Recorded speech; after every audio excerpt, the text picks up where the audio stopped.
Assalamualaikum warahmatullahi wabarakatuh. Perkenalkan, nama saya Satria Ramadan. Di sini saya akan memberikan sebuah materi apa itu rekayasa perangkat lunak dan UML.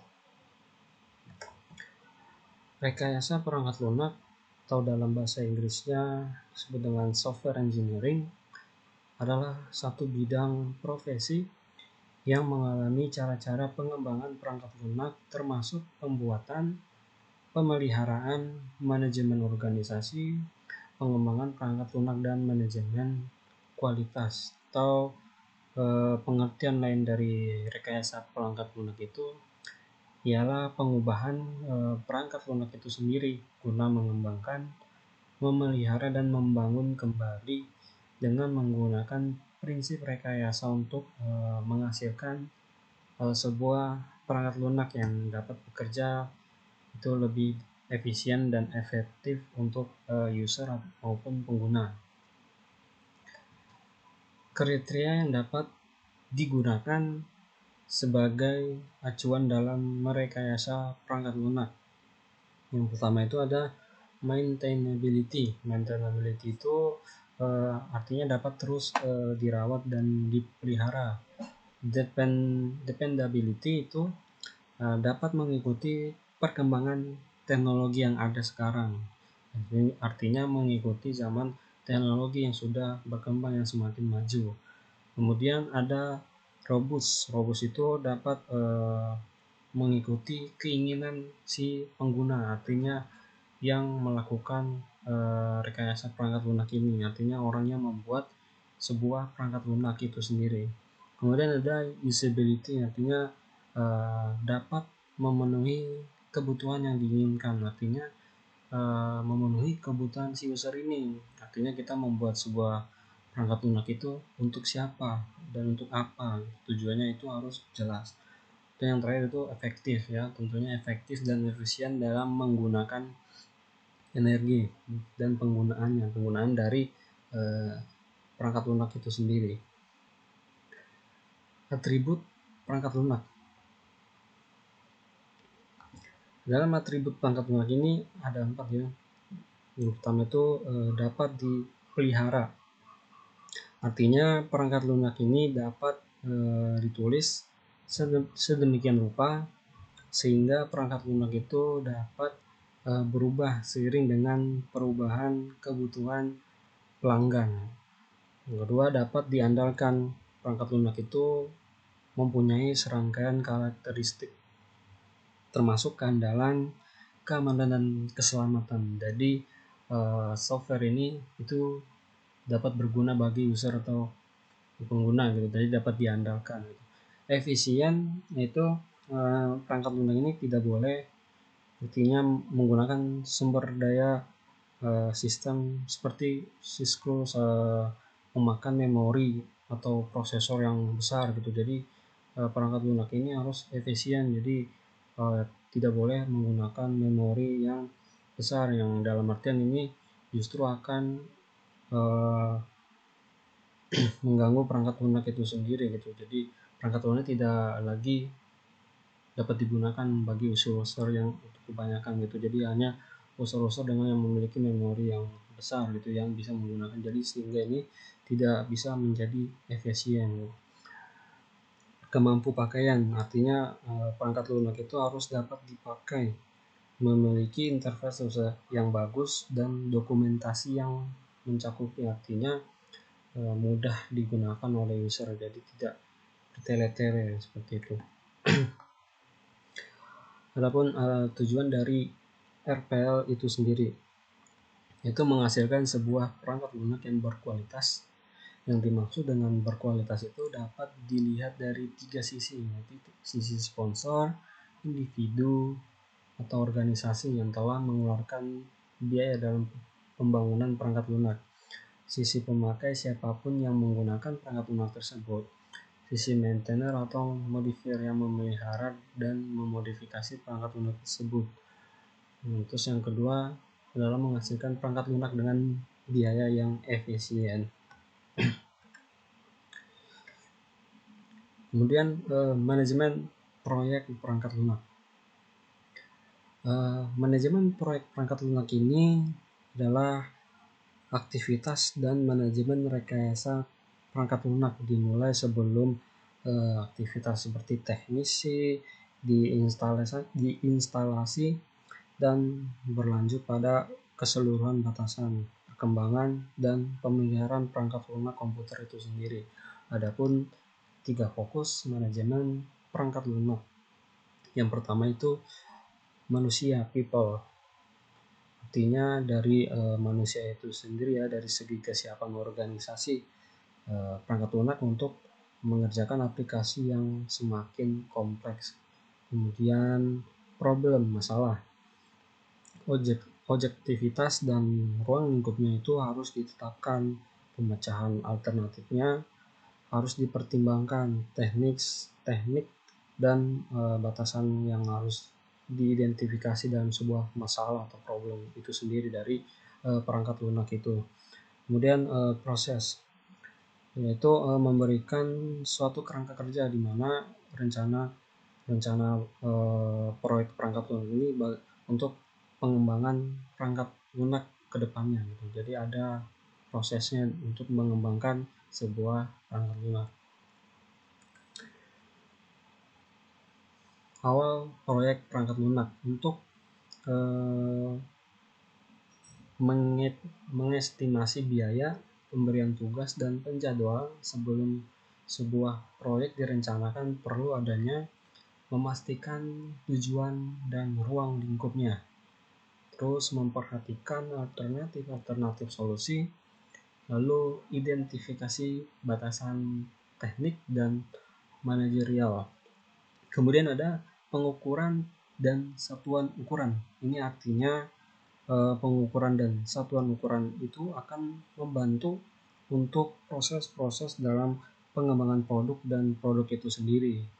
Jadi proses dan produk diukur dalam usaha untuk meningkatkan kualitas dari perangkat lunak itu sendiri. Kemudian ada estimasi. Estimasi itu dalam aktivitas utama proyek itu yaitu perencanaan, yaitu dilakukan estimasi seperti sumber daya manusianya, jangka waktu kronologisnya, itu jangka waktu pembuatannya, kemudian biayanya yang dikeluarkan, seperti itu. Kemudian kita masuk ke UML. Apa itu UML? Unified Modeling Language adalah metode untuk memvisualisasikan sistem yang dibuat untuk mempermudah programmer dalam membuat program dengan bahasa pemrograman berbasis JOP. Isi dari UML adalah diagram-diagram yang menunjukkan bagaimana sebuah sistem bekerja. Diagram-diagram UML itu ada banyak, tapi tidak semua diagram harus dipakai, tergantung kebutuhannya apa gitu. Jadi contoh dari diagram itu sendiri yaitu ada use case diagram, class diagram, sequence diagram, dan activity diagram. Di sini ada langkah-langkah untuk membuat UML ya. Dalam membuat UML, setiap orang biasanya itu mempunyai gayanya masing-masing atau langkah-langkahnya masing-masing dalam pembuatannya. Jadi tidak perlu sama, tapi ini mungkin hanya secara umum langkah-langkah untuk membuat UML, yaitu yang pertama membuat functional requirement. Itu artinya pertama itu kita buat dulu tulisan yang berceritakan tentang sistem yang akan kita buat itu seperti apa. Jadi kita mempunyai progres, mempunyai deskripsi tentang sistem yang akan kita buat ya. Kita tulis aja gitu program yang akan kita buat itu maunya seperti apa, terus program itu bisa ngapain aja gitu. Kemudian membuat use case diagram. Nah, pada use case diagram ini kita buat aktor-aktor yang berperan dalam sistem itu, sistem kita. Aktor itu siapa saja orang yang akan berperan dalam sistem itu. Contohnya pegawai, pembeli, manager, supplier, dan lain-lain gitu. Kemudian membuat kelas diagram. Nah, setelah use case diagram, kita membuat kelas diagram. Nah, kita buat kelas-kelas yang ada di dalam sistemnya. Sistem tadi ini saling berkesinambungan ya. Terus kita tentukan atribut-atributnya, apa saja yang ada di sistem kita nanti. Kita tentukan itu semua. Kemudian kelas-kelas ini nantinya akan digunakan dalam coding program gitu. Nanti kita tentukan juga metodenya untuk tiap-tiap kelasnya, tetapi penentuan metode kita itu dilakukan setelah tahap selanjutnya, yaitu membuat sequence diagram. Nah, ini dia membuat sequence diagram. Nah, pada sequence diagram itu membuat itu berdasarkan skenario yang telah kita buat sebelumnya dari fungsional requirement, use case diagram, dan class diagram. Itu lanjutannya, yaitu ini bisa dibilang adalah model yang lebih detail dari skenario yang telah kita buat sebelumnya. Di sini kita memasukkan beberapa hal yang sifatnya lebih mengarah ke tekniknya gimana gitu. Nah, contohnya itu kan skenario registrasinya gimana, login-nya bagaimana, transaksinya itu bagaimana. Kemudian membuat activity diagram. Ini adalah langkah terakhir untuk membuat activity diagram.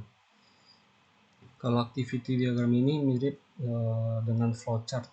Jadi setelah kita membuat 5 hal di atas, membuat hal-hal yang di atas yang sudah kita bahas tadi, sekarang kita membuat activity diagramnya. Jadi kita bisa menggambarkan bagaimana sistem ini bekerja secara keseluruhan.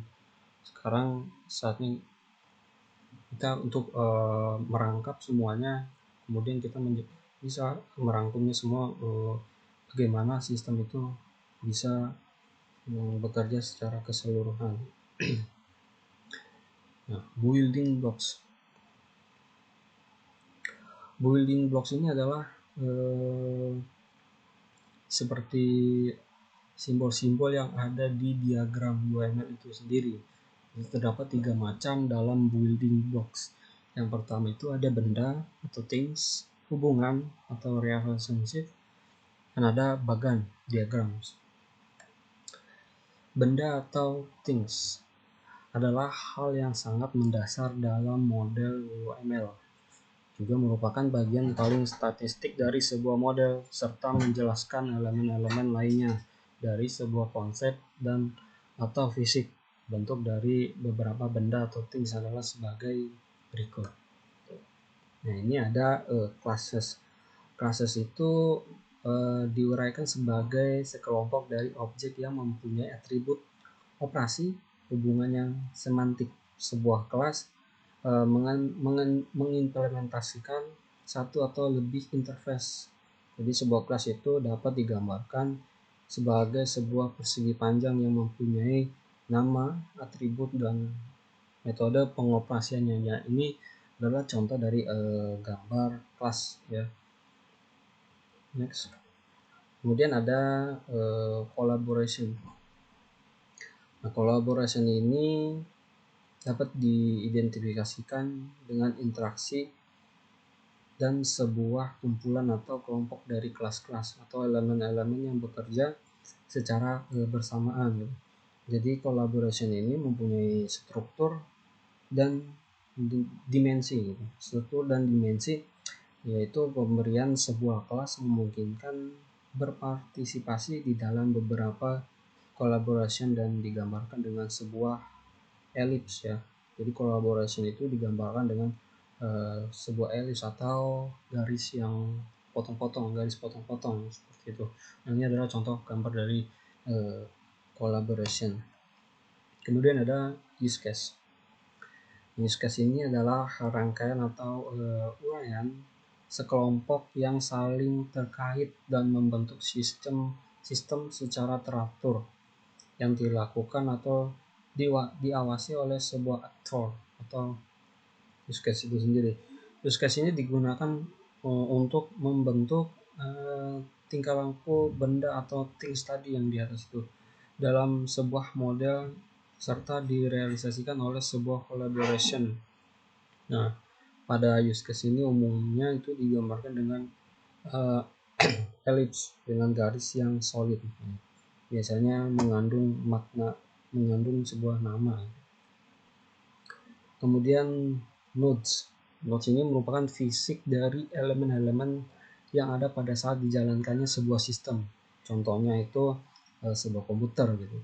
Umumnya mempunyai sedikit memori dan prosesor. Nah, ini contoh dari nodes ya, server gitu, servernya. Jadi dia itu tempatnya memorinya dan prosesornya. Kemudian masuk ke hubungan atau relationship. Ada 4 macam hubungan di dalam penggunaan UML, yaitu dependency adalah hubungan semantik antara dua benda atau things yang mana sebuah benda berubah mengakibatkan benda satunya akan berubah pula. Umumnya sebuah dependensi itu digambarkan sebuah panah dengan garis yang terputus-putus. Nah, ini seperti contohnya di bawah ya, panah garis putus-putus. Kemudian association hubungan antara benda struktural yang terhubung di antara objek. Kesatuan objek yang terhubung merupakan hubungan khusus yang menggambarkan sebuah hubungan struktural di antara seluruh atau sebagian. Umumnya association ini digambarkan dengan sebuah garis yang dilengkapi dengan sebuah label atau nama ya, dan status hubungannya itu sederhana. Contohnya ada di gambar di bawah tuh. Kemudian ada generalization adalah menggambarkan hubungan khusus dalam objek anak atau child yang menggantikan objek parents induk. Dalam hal ini objek memberikan pengaruhnya dalam hal struktur dan tingkah lakunya kepada objek induk, digambarkan pada garis panah yang tidak terputus-putus seperti ada di gambar di bawah itu. Kemudian ada realization, merupakan hubungan semantik antara pengelompokan yang menjamin adanya ikatan di antaranya. Hubungan ini dapat diwujudkan di antara interface dan kelas atau elemen, serta antara use case dan collaboration, model dari sebuah hubungan relationship gitu. Nah, ini gambarnya ada di bawah. Nah, kemudian ada bagan atau diagram. Bagan atau diagram ini adalah sebagai kumpulan atau grup dari benda-benda atau things. UML sendiri terdiri atas pengelompokan diagram-diagram sistem menurut aspek atau sudut pandang tertentu. Diagram adalah yang menggambarkan permasalahan maupun solusi dari permasalahan suatu model. UML itu sendiri itu mempunyai 9 diagram, yaitu yang pertama diagram use case, diagram class, diagram cascade, diagram sequence, diagram collaboration, diagram state card, diagram activity, diagram development. Nah, mungkin demikian dari pemaparan materi dari saya. Kurang lebihnya mohon maaf. Wabillahi taufiq wal hidayah. Assalamualaikum warahmatullahi wabarakatuh.